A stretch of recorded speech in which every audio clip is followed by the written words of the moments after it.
Saudações, alunos da Escola Cívico-Militares do Estado do Paraná. Estamos começando mais uma aula de cidadania e civismo. Aula essa de retomada, em que nós vamos rever alguns importantes aspectos do território paranaense, da sua origem, da sua formação, dos fatos históricos que o Paraná se envolve aí na história nacional. Então, qual é o objetivo da nossa aula de hoje? Primeiro, rever como se deu a ocupação populacional do território paranaense e, segundo, rever os principais fatos que envolvem aí a história do Paraná. Vamos lembrar aqui para vocês, vamos problematizar um pouco, que hoje nós temos o Brasil organizado em 27 estados, todos eles aí estabelecidos. Mas no momento da independência, o Brasil possuía apenas 18 províncias. Na época da monarquia, o estado ele tinha esse nome, província. E o Paraná fazia parte da província de São Paulo. Como a gente pode observar aqui no mapa, a província de São Paulo pegava, além desse estado, dessa província, pegava ainda a região total do Paraná e também a região a oeste de Santa Catarina. Tudo isso aqui, então, era incorporado à província de São Paulo. Como ocorreu a emancipação do estado do Paraná? Vários outros estados foram criados nesse momento, mas o foco aí para a nossa aula de hoje é justamente falar do grande estado do Paraná. Então, contextualizando, o Paraná fazia parte da província de São Paulo. Nós éramos especificamente a 5ª comarca da província de São Paulo. E celebra-se a sua emancipação política no dia 19 de dezembro de 1853. Dia em que ocorreu a posse de Zacarias de Góes e Vasconcelos como primeiro presidente de província. O cargo de presidente de província na época é o equivalente hoje ao cargo de governador. Então o presidente de província seria basicamente a mesma coisa. Então o Zacarias Góes e Vasconcelos foi o primeiro a governar a província do Paraná, o que veio depois a ser o estado do Paraná. Por que aconteceu isso? Bom, acredita-se isso à luta do Paraná contra a Revolução Farroupilha e contra as revoltas liberais na década de 1840. O que acontecia?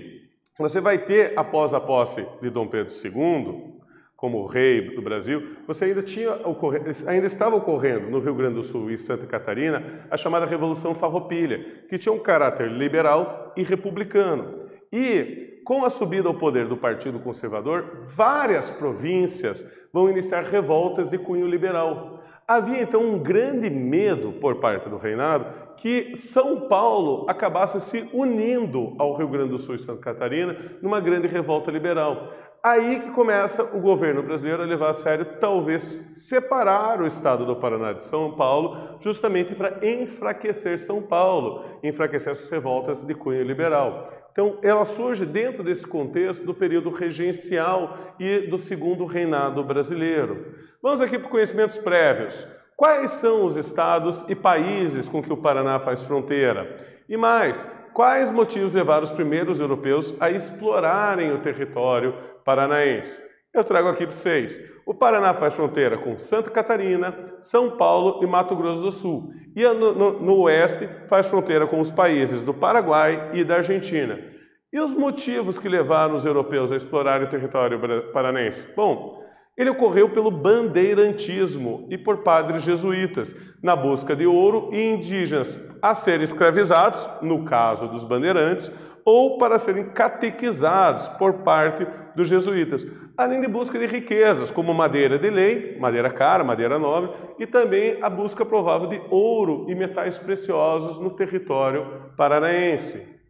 Entre os grandes fatos que a gente destaca aqui na história do Paraná está justamente o Grande Cerco da Lapa. O que foi o Cerco da Lapa? Foi um grande conflito no território paranaense, em que ele acontece no contexto da Revolução Federalista, que teve início no Rio Grande do Sul e durou entre 1893 a 1895, sendo importante para a manutenção da República a resistência no Cerco da Lapa, que, embora derrotados, garantiu tempo para a reorganização das tropas de governo e contribuiu com a derrota dos federalistas. Isso, então, dentro do contexto aí da Primeira República, ainda na presidência de Marechal Floriano Peixoto. Então, o Rio Grande do Sul vai contra a presidência dele, mas graças ao Cerco da Lapa, eles conseguem segurar as tropas gaúchas por tempo suficiente para que Marechal Floriano Peixoto pudesse reorganizar o seu exército para justamente combater os federalistas. Outra das grandes guerras que acontece no território paranaense foi justamente a Guerra do Contestado, que ocorreu entre os anos de 1912 e 1916. A Guerra do Contestado foi um conflito de fronteira, com características messiânicas e que acabou por estabelecer as fronteiras entre o estado do Paraná e o estado de Santa Catarina. Então você tem todo um contexto econômico e de soberania de quem dominava aquela região a oeste, tanto do Paraná quanto de Santa Catarina. Por isso, justamente, que essa região recebe o nome de região do contestado, região questionada, porque nem o Paraná nem Santa Catarina tinham certeza de suas fronteiras nessa região. Vai ser através da Guerra do Contestado que vai ser estabelecida devidamente a fronteira sul do estado do Paraná com o estado de Santa Catarina. Outra questão territorial no Paraná bastante importante é a criação do Território Federal do Iguaçu. Ele foi criado por um curto período, entre 1943 e 1946. É esse território que é o oeste do Paraná e é o oeste de Santa Catarina. Tá? Isso ocorreu dentro da ditadura de Getúlio Vargas, do Estado Novo, e dentro do contexto também da Segunda Guerra Mundial. Tá. O Território Federal do Iguaçu foi uma busca do governo federal em garantir maior controle federal sobre outros territórios de fronteiras internacional. Então havia todo um contexto da Segunda Guerra Mundial, então havia todo um medo de seus vizinhos, por acaso, aderirem ao outro lado da guerra. Então foi criado vários territórios federais, não só o de Iguaçu, como a gente pode ver no mapa, mas também o de Ponta Porã, no Mato Grosso, justamente procurando dar ao governo federal um controle mais direto desse território. Isso ocorreu aí por um curto período de tempo, depois o território do Iguaçu foi reanexado aí ao estado do Paraná e também a sua parte catarinense foi reanexada a ela também. O que nos leva aí à primeira atividade da nossa aula de hoje, que eu pergunto, de forma geral, como ocorreu a formação do território paranaense? Vocês vão ter aí um tempinho para pensar e eu já retorno.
Então, alunos, conseguiram responder?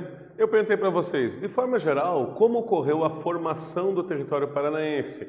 Lembrando sempre a vocês, isso aqui é uma questão discursiva, então o seu texto de redação não precisa estar exatamente igual ao meu. Mas a gente tem que analisar algumas características aí da formação do território do estado do Paraná. Minha sugestão aqui de resposta para a gente. Desde sua emancipação política, o Paraná teve seu território estabelecido através de diversos conflitos de nível nacional, como a Revolução Federalista e a Guerra do Contestado, assim como situações internacionais, como a Segunda Guerra Mundial e a criação do Território Federal do Iguaçu. Então veja como levou um tempo até que fosse devidamente estabelecida a autonomia e as fronteiras do estado do Paraná em relação aos outros estados e em relação também ao governo federal. E quem foram os primeiros povos estabelecidos aqui? Quem são os povos originários do Paraná? Pois bem, estima-se que o território do paranaense começou a ser ocupado há cerca de 10 mil anos atrás, por povos de origem andina e também de origem amazônica. Os primeiros povos eram, em geral, caçadores e coletores, viviam em pequenas tribos seminômades, mas com o tempo desenvolveram a agricultura e a cerâmica, há cerca de 4 mil anos atrás. Então você vai ter todo esse desenvolvimento dessa população, que é o que a gente chama dos povos originários. Lembrando a vocês que uma das primeiras ocupações do território do Paraná é a ocupação espanhola, já que, segundo o Tratado de Tordesilhas, aqui demarcado, apenas uma pequena parcela do que hoje é o estado do Paraná ficava a leste do Tratado de Tordesilhas. A maior parte do território ficava a oeste do Tratado de Tordesilhas, ou seja, pertenciam à colônia espanhola. Tá. Então, no leste, a região do litoral, ali, Paranaguá, Antonina, Morretes, era dividida em duas capitanias, a Capitania Hereditária de São Vicente e a Capitania Hereditária de Santana. Tá. Então, a maior parte do território era de responsabilidade espanhola. O que os espanhóis vão fazer com esse território? Pois bem, na busca pela catequização de indígenas, diversas reduções jesuíticas foram estabelecidas no território paranaense. Esse fato foi importante para a concentração populacional do Paraná. Vamos lembrar aqui que grande parte dessas tribos originárias, elas eram seminômades e viviam em pequenas tribos. Os espanhóis vão permitir que jesuítas se estabelecessem aqui, estabelecendo missões, ou também chamadas de reduções, em que eles concentravam tribos indígenas em vilas coordenadas por eles, para assim tentar pregar e catequizar os indígenas. Isso aí chegou a ficar conhecido como a província de Guairá. Justamente aí que você vai ter várias reduções estabelecidas aqui, como Cidade Real de Guairá, Vila Rica do Espírito Santo, grande parte delas com nomes de origem religiosas, nomes de santos católicos aí por diante.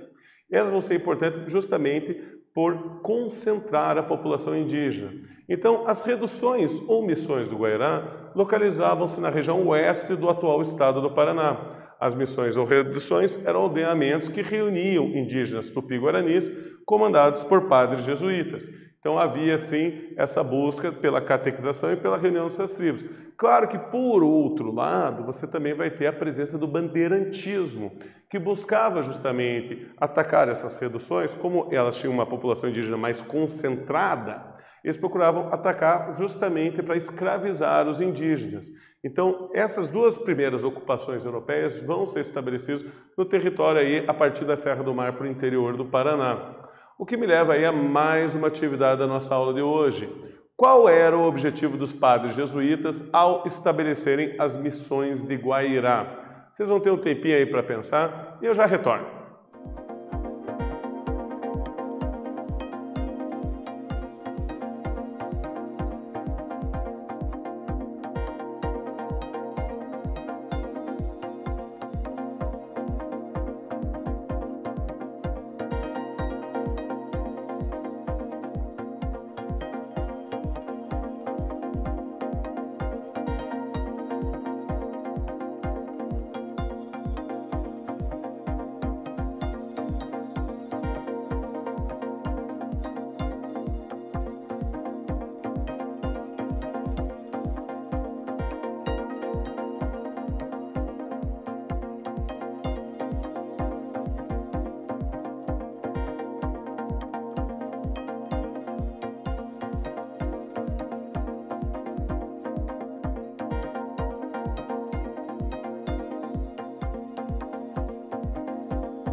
Então, alunos, conseguiram responder? Eu perguntei para vocês, qual era o objetivo dos padres jesuítas ao estabelecerem as missões de Guairá? Bom, minha sugestão de resposta. O objetivo dos padres jesuítas era de catequizar os indígenas e expandir a fé católica no território americano. Com isso, eles reuniam grupos diversos de indígenas em aldeamentos administrados pelos padres dessa congregação. Vamos lembrar que a congregação jesuíta, ela não era uma congregação exclusivamente espanhola, é uma congregação da Igreja Católica, ela era uma congregação internacional. No Brasil como um todo, houveram também outras reduções jesuíticas no território português, orientados diretamente por Portugal, justamente porque eles respondiam à fé católica e não a um governo aí por diante. E também os jesuítas vão se tornar muito importantes no combate justamente às práticas do bandeirantismo de tentar escravizar esses povos originários. Então nós vamos ter essa importância deles na proteção. Mas grande parte dessas missões jesuíticas acabaram sendo atacadas e invadidas pelos bandeirantes. A sede deles pela escravização de indígenas era muito mais forte e truculenta do que a divulgação da fé católica. Isso vai gerar aí grandes problemas populacionais no estado do Paraná e que vão ser resolvidos aí em período posterior através da grande imigração europeia no estado do Paraná. O estado do Paraná é um dos mais desenvolvidos economicamente do Brasil nos períodos atuais e é uma presença muito forte de descendentes europeus que formam a base étnica da população local. O governo do Paraná reconhece oficialmente 28 etnias que contribuíram para o desenvolvimento do estado. Então nós vamos ter, por questões internacionais, a vinda de imigrantes europeus e também de imigrantes asiáticos e de outros países da América. Vale destacar aqui a presença polonesa no estado do Paraná, a presença alemã, a presença de povos do leste europeu, como por exemplo ucranianos, também a presença de russos, espanhóis, portugueses e também a vinda de japoneses, chineses e outros povos asiáticos. Sempre lembrando que esses povos, eles acabam escolhendo sair de sua terra natal e ir para uma nova terra justamente na busca de uma melhor condição de vida. Porque naquele momento em que eles tomaram essa decisão, possivelmente a situação social e econômica do seu país não estava lhe garantindo essa boa situação de vida. Então isso levou esses povos a se aventurarem em uma terra estranha, que falava uma língua diferente, que eles não sabiam o que comiam, o que dava para plantar ou não. E isso foi muito importante aí para a diversidade cultural do estado do Paraná. Em alguns espectros geográficos, o relevo paranaense é de elevada altitude, formada por planaltos, além de uma formação de serra, como a Serra Geral e a Serra do Mar, do nosso litoral. Os principais rios do estado são o Rio Paraná, o Rio Paranapanema, o Rio Iguaçu. E o clima do Paraná é tipicamente subtropical, com estações bastante bem divididas. Nós temos invernos frios e nós temos verões assim quentes, mas não tão escaldantes assim quanto no espaço brasileiro de clima equatorial. E a vegetação típica do Paraná é a mata de araucária. Lembrando aí que nós temos uma boa diversidade de florestas preservadas, principalmente de Mata Atlântica, na região do nosso litoral. E na fauna, todos aqui vemos que a árvore é o símbolo do estado do Paraná, é o pinheiro do Paraná. Já a fauna é considerada aí por uma diversidade de animais, como a gralha azul, considerada a ave símbolo do estado do Paraná. Também nós temos a presença aí da onça pintada e da jaguatirica, alguns animais aí típicos da nossa fauna local. O que nos leva aí à nossa última atividade da aula. Quais as consequências culturais do estado do Paraná possuir uma população de etnia diversificada? Vocês vão ter aí um tempinho para pensar e eu já retorno.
Então, alunos, conseguiram responder? Minha sugestão aqui de resposta para a pergunta: quais as consequências culturais do estado do Paraná possuir uma população de etnias diversificadas?